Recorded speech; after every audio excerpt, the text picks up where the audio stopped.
Кремль не выдвигает условий для завершения войны в Украине. Дружба атакована в Брянской области. США дадут Украине $15 миллиардов из замороженных российских активов. Об этом мы поговорим с Михаилом Шительманом, политтехнологом из Киева. Михаил, рада вас видеть.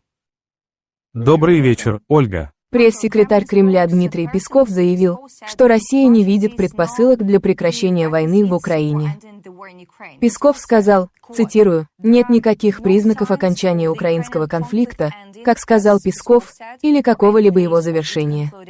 Несмотря на онлайн-сообщения об исторических встречах и окончании горячей фазы войны, Песков добавил 30 декабря, что у Путина на понедельник не запланировано никаких международных встреч. Что вы думаете в целом об онлайн-репортажах об исторических встречах и окончании горячей фазы войны? Да, интересно, что это заявление Пескова началось с заявления украинского журналиста Дмитрия Гордона, который сообщает из Вашингтона. Что он точно знает? Он сказал, что 90-95%, что война прекратится 30 декабря. По крайней мере, горячая фаза войны.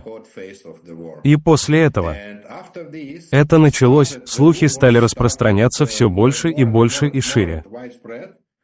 Потому что каждый факт, с которым мы только сталкиваемся в нашей повседневной жизни, люди в интернете, я имею в виду в телеграм-каналах, они стали добавлять этот факт в заявление этого очень популярного украинского журналиста. И как факт, например, также Зеленский в своей ежедневной речи сказал, что ровно 30 декабря США будут делать большие шаги в направлении безопасности Украины и обороны Украины. И все подумали, ой, надо же, это будет прекращение огня или что-то в этом роде, но нет. Нет, речь шла об огромном пакете помощи в $2,5 миллиарда. Что на самом деле сегодня президент Байден провозгласил. А еще факт был, например, что российский самолет, который принадлежит администрации Путина. Этот официальный самолет для официальных делегаций вылетел из России в США, в Вашингтон. И он задержится на пару дней в Вашингтоне. И поэтому все решили, это официальная делегация, а значит, они начинают переговоры в Белом доме или что-то в этом роде. Но я слежу за этими самолетами всю войну, и поверьте мне, это не первый полет и не 10-й, скорее 20-й или что-то в этом роде. Также в последние дни в Киеве и на Украине стало меньше обстрелов, меньше российских ракет и меньше российских беспилотников. Но они атакуют волнами и обычно пытаются собрать как можно больше дронов, я имею в виду российских дронов и ракет для каких-то торжеств или для каких-то праздников. И я верю, что в Новый год они снова ударят, как это было с предыдущими 2 новогодними праздниками. И они готовят огромные атаки. Так что, очевидно, все эти слухи, на самом деле, не имели под собой никаких оснований, просто никаких оснований, кроме этого заявления очень популярного украинского журналиста. И это хорошо, что этот журналист настолько влиятелен и в Москве, настолько влиятелен на Кремль, что Кремль должен отреагировать на это заявление. Обычно они не реагируют на очень важные факты. Например, на прошлой неделе, когда российская ракета сбила гражданский самолет. Азербайджанский самолет. Тогда Песков сказал, что ничего не знает и сказать ему нечего. Но сейчас, когда мы услышали заявление украинского журналиста, Песков произнес замечательную речь по этому поводу. Михаил, Гордон сказал, что он обратится к аудитории в 21 час дня. Интересно, чего ожидать? Так что мы ждем этого, будет очень интересно. И о другой новости. Атаке подвергся нефтепровод «Дружба» в селе Мамай Брянской области России. В результате удара частично разрушено техническое здание, сообщает российский телеграм-канал Меж. По словам россиян, удар якобы был нанесен ракетой-беспилотником «Пекло». Учитывая, что этот участок трубопровода является последним пунктом прокачки перед границей и оттуда нефть идет в Европу. В частности, каковы будут последствия для Европы и для России? Отсюда нефть идет в Беларусь, а потом из Беларуси в Европу, это правда. Это похоже на попытку, это выглядит очень реалистично. В первую очередь, это сообщение я имею в виду. Потому что, очевидно, этот трубопровод, этот нефтепровод, это следующая цель для украинской армии. Как мы помним, в 2022 году, осенью 2022 года, некоторые люди. Нельзя сказать, что это была украинская армия или украинские спецслужбы. Потому что никто не знает. Но кое-кто исследовал российский газопровод в Балтийском море, Северный поток и Северный поток-2. Так что дружба, которая нефтепровод, она следующая в очереди.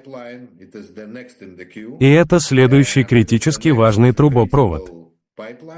И Россия получила за эту нефть огромные деньги.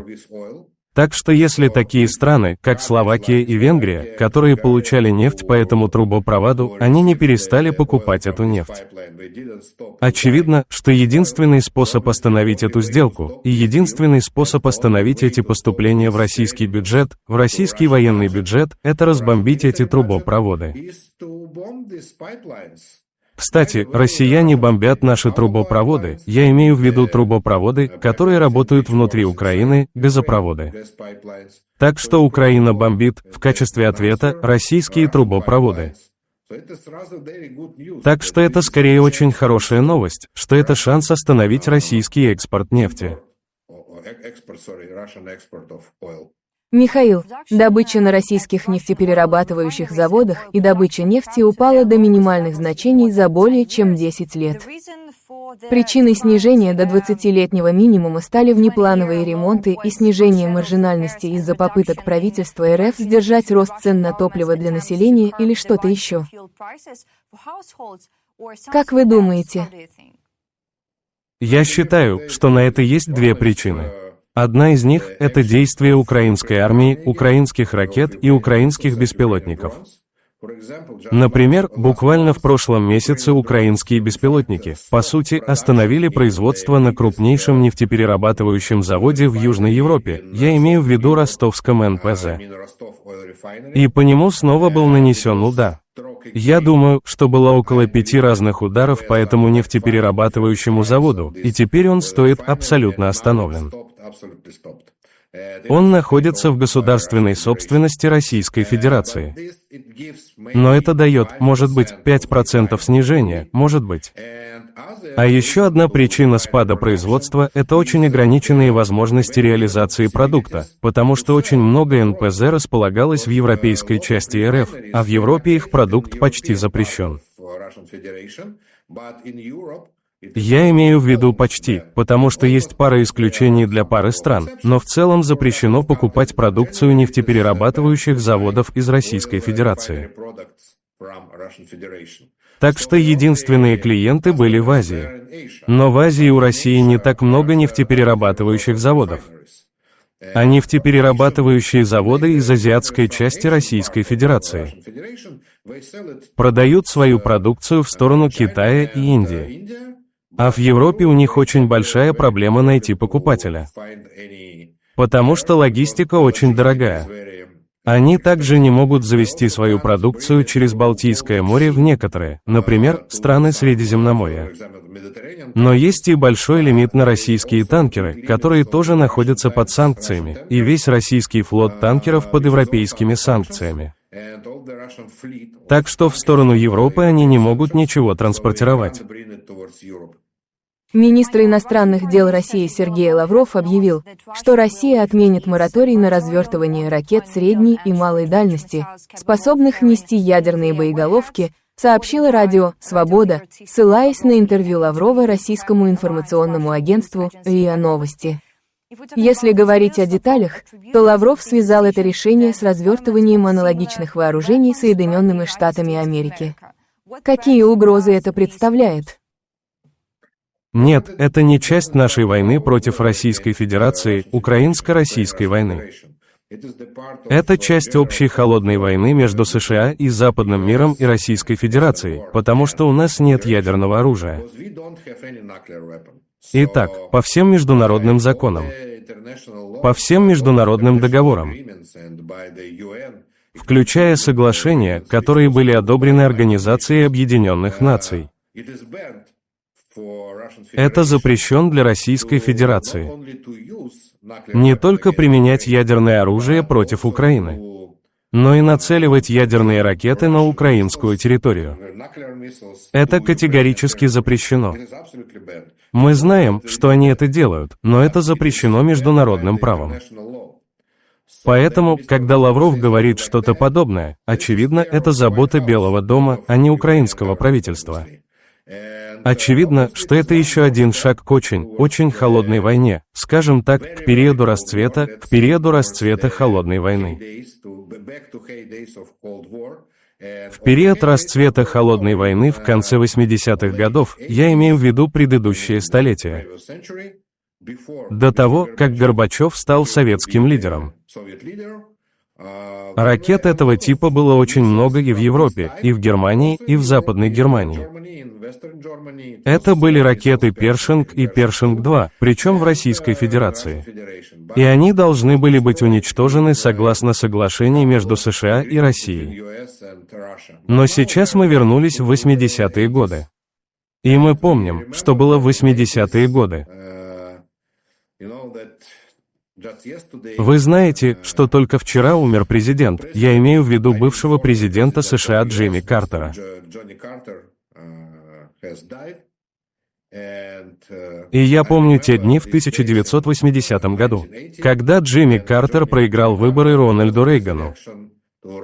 А Рональд Рейган остановил советскую агрессию и разрушил Советский Союз. Поэтому я верю, что следующий президент США может уничтожить Российскую Федерацию, и это будет хорошей новостью. Я тоже верю, Михаил, и не только про ракеты, но и про российскую армию, потому что российские власти приняли решение о списании кредитов у тех, кто готов подписать контракт. Российскую армию будут пополнять за счет должников банков, сообщает министр обороны Великобритании. Будут ли эти стимулы эффективными?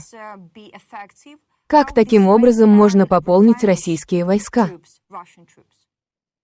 Это было очень опасное решение для российской экономики, потому что до сих пор они платили большие деньги за людей, которые подписывали контракты с российской армией. Да, это правда. Но эти большие деньги, от 20 тысяч до 30 тысяч долларов, от 20 тысяч до 30 тысяч долларов за одного человека, подписывавшего контракт с российской армией. Но теперь они готовы погасить еще и долги этого человека, а лимит этого долга составляет 10 миллионов рублей. Это означает около 100 тысяч долларов. Так что теперь каждый солдат, каждый новый солдат, новичок российской армии будет стоить российскому бюджету, военному бюджету, 100 тысяч долларов. Это огромная сумма не только в России, это огромная сумма. Таким образом, расходы на новых солдат могут удвоиться или утроиться по сравнению с предыдущим периодом. Но почему они принимают такое опасное решение? Потому что явно не хватает людей, готовых подписать контракт с прежней суммой, скажем так. Поэтому я считаю, что это принесет меньше солдат, чем экономических проблем, а у России много экономических проблем в этом году и, очевидно, в следующем. Михаил, вы вспомнили про $2,5 миллиарда для Украины, а также США предоставят Украине $15 миллиардов. Эти средства будут обеспечены будущими доходами от замороженных российских активов, считает премьер-министр Украины Денис Шмыгаль. Он также сообщил, что Министерство финансов Украины и Всемирный банк подписали соглашение об использовании этой суммы в рамках проекта «Мир в Украине». Как вы относитесь к тому, что США прямо сейчас предоставляют Украине $15 миллиардов из замороженных российских активов? Нет, это отлично, но это не совсем новость. Это всего лишь формальное соглашение. Потому что решение было принято, прежде всего, на июньской встрече в Италии G7. Потом они решили, что предоставят Украине $50 миллиардов, или евро, точно не помню, и поделили часть между Евросоюзом, США и Японией. Япония предоставит $3 миллиарда. $20 миллиардов США, то есть $27 миллиардов будет предоставлено Европейским Союзом. И вся эта сумма из замороженных российских активов. Но решение об этих $20 миллиардах было принято Байденом около месяца назад. Это было окончательное решение, а первый $1 миллиард наш бюджет получил на прошлой неделе. Итак, новость об этих $15 миллиардах заключается в том, что было подписано что-то вроде рамочного соглашения между Украиной, с одной стороны, и Всемирным банком, и правительством США с другой. Таким образом, правительство США не дает деньги напрямую Украине. Правительство США дает кредит Всемирному банку, Всемирный банк дает кредит Украине, а Всемирный банк получит их обратно, но не от Украины, а от российских активов. Так что-то, что мы имеем сейчас, это всего лишь технический шаг. Политический шаг был сделан около месяца назад. Михаил, также об угрозах для Европы, потому что я вижу сообщения о том, что страны Балтии в настоящее время не подвергаются риску полномасштабного вторжения России, полномасштабного нападения России, заявил командующий национальными вооруженными силами Латвии, передает Дельфи. А по его словам, Россия вовлечена в войну в Украине и несет значительные потери. При этом он отметил, что Россия, как государство-террорист, остается способной проводить диверсии или локальные мелкомасштабные операции. И он сказал, что если рассматривать гораздо более широкий сценарий, такой как тотальное нападение на Латвию или страны Балтии, то об этом вообще не может быть и речи. Но что вы думаете об этой угрозе для европейских стран? В Прибалтике каждый ребенок знает, что Прибалтика – это следующая цель России после Украины. И они знают, что если бы Украина проиграла войну 2 года назад,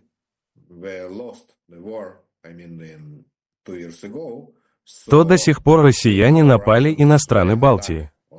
Но хорошая новость для стран Балтии заключается в том, что в течение этих 3 лет, которой у нас идет российско-украинская война, безопасность стран Балтии улучшилась, очень улучшилась. В основном из-за вступления Швеции и Финляндии в НАТО. А также Швеция и Финляндия. Де-факто это часть системы обороны всего северного региона. А они большие страны и очень богатые страны. И страны с сильными армиями. И только Швеция в 2 раза больше всех 3 стран Балтии. А также сейчас все Балтийское море контролирует НАТО, Швеция, Дания, Финляндия, Прибалтика, Германия и Польша.